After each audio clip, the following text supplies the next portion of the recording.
Continuing on with our introduction to ecology, we have to talk about community ecology.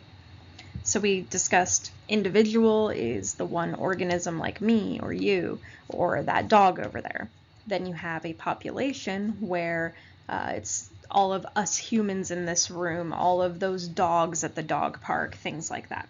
Now we're looking at the community level. So we're looking at all of us humans in this classroom plus all of the bugs that are in this room, like the spiders and the mites and the, bacteria on and in our bodies. We're looking at all the living organisms in the given area.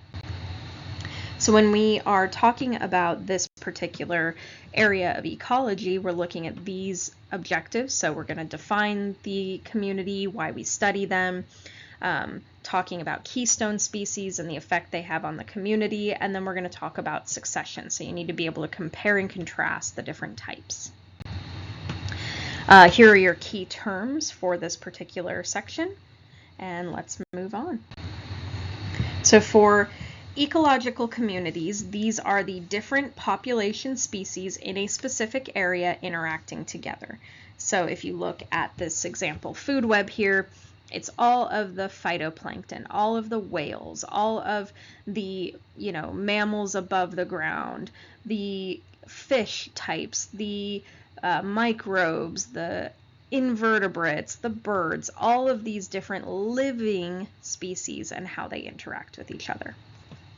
So communities obviously vary in their size and complexity, just like populations do. A community can be as small as a puddle, or as large as the Pacific Ocean, for example.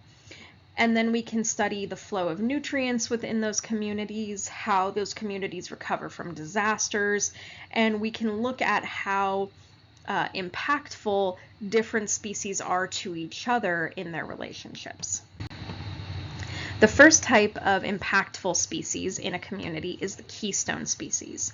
This is one particular organism species that has a disproportionately large effect. So all species have some effect on each other, but this one in particular, we think of it as kind of the glue holding that community together. A keystone, if you've ever heard this term before, back in the day we would build these stone archways, and we wouldn't use any type of mortar or mordant that would hold the stones together. And the very last piece at the very top of the archway that would be put in would hold the whole thing together. If you removed that key stone, the whole arch would collapse. So that's where we get that term from. Now, relative to its size, they're going to have a large effect. So an example would be elephants and the savanna. Elephants actually create the savanna. Otherwise, it wouldn't be a savanna. A savanna is basically a grassy plains area that's dotted by some shrubbery and small trees. If it weren't for the elephants tearing down the acacia trees all the time, it would be an acacia forest, and it would no longer be grassland. You would have these really thick, woody, shrubby areas of these acacia trees with large pokey spines and all of that. So they create the savanna ecosystem, which then supports all of the other organisms that can live and survive there. Same thing with sea otters and the kelp forest. There are a lot of organisms that like to eat kelp. There are starfish and sea urchins that can go around and eat the kelp, and they particularly will eat the connection points that hold the kelp down to the rock below. And as they eat those, the kelp will detach and float away off into the shore and then die and degrade. So if you've ever seen pictures of sea otters or videos, you'll often see them rolling around in kelp forests. And they like to live in those particular environments, and they will eat all of the sea urchins and the starfish that are preying on the kelp forest. So when we hunted sea otters to near extinction in parts of northern United States and Canada, we saw a devastation of the kelp forests. And now that we've been protecting the sea otters, the kelp forests are recovering and they're being able to create this wonderful community for all the organisms that live and flourish in the kelp environment. Then there is ecological succession. So this is monitoring changes in the communities over time. It's a series of predictable changes that can occur as new species move in and existing species move out. It answers the question, how do communities change over time? It usually begins, we talk about the start of succession and we map the changes of that community with some type of disturbance. A fire, a volcanic eruption, a disease, something massive like that. And then we can look at this change over hundreds of years. And there's two types of succession that we mainly discuss. The first one is primary succession. This is where an area starts to create a community where there was no real life before. Probably there might be bacteria, but even then, sometimes not really. This is where we're starting from bare rock. How might we get an area that's completely clean of life and has bare rock in this modern day and age? Well, volcanoes are still erupting. As those volcanoes erupt, that magma goes out and covers the land, and then it hardens and you have bare rock that you now have to settle if you're an organism. Glaciers are still retreating. As they pull back, they are cutting through the rock behind them, or they cut through the rock as they grew, and as they retreat and melt away, they're leaving this nice clean cut rock with nothing living behind, because nothing can live underneath those glaciers. Sand dunes are another example of this. There's no soil in these communities. It is just a form of rock. So the whole community has to be formed from scratch. When the first living organisms start to make their way in, we call those the pioneer species. Think about the pioneers who settled the American West. That's the idea there. So these are the first to colonize a new area. The main examples are grasses, mosses, and lichen. Now, lichen are a symbiotic mutualistic relationship. It's between an algae and a fungus, and you can see a picture of them right here. You can often see them on rocks even around here, or on old stone buildings. They are either green or orange or red or white, and they look like little growths. And what they do is they can actually take nitrogen from the atmosphere and convert it into a form that can be put into soil. But you might say, well, there's just rock here, there's no soil. Well, they can also create soil. They can break apart rock and turn it into soil. And as they do that, they nitrify it and they put all that nitrogen in the soil. And you might be thinking, okay, why do we care that they're putting nitrogen into the soil? Well, we need nitrogen to make all of our proteins and all of our DNA. So you can't really have life unless the plants are able to take nitrogen from the soil to make their proteins and DNA. They can then grow.